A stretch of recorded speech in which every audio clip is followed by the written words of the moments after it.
Le but du jeu. Le but du jeu est de faire ressusciter la reine Sophia et devenir roi ou reine du Graal. Donc pour cela, les joueurs doivent transporter une coupe jusqu'au château du Graal et récupérer l'élixir de vie dérobé par Phosphoros et détenu par le prince noir Tamasuran. Donc je le rappelle, l'élixir de vie est représenté par les pièces d'un puzzle que les joueurs doivent reconstituer au centre du château, chaque pièce correspondant à une goutte d'élixir de vie éternelle. Pour réaliser cet exploit, le joueur va devoir remplir 5 conditions. Donc je rappelle que ces conditions sont inscrites sur une carte mémoire qui a été donnée à chaque joueur en début de partie. Et donc ces 5 conditions sont les suivantes. Tout d'abord, il faut reconstituer sa devise sur la fiche d'identité. Donc ici, je combats pour la liberté.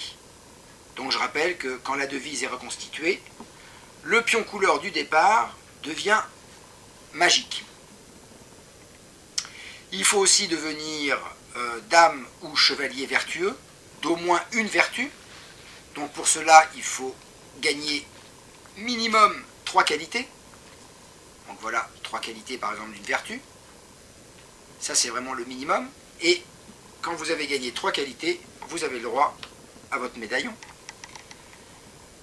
Reconstituer aussi le puzzle en entier au centre du château. Bon, à l'exception de la dernière pièce ici, qui je vous le rappelle a été mise de côté. Et s'assurer que la coupe est dans la zone lumineuse. Donc la zone lumineuse commence après la case départ. Donc toute cette partie-là correspond à la zone lumineuse.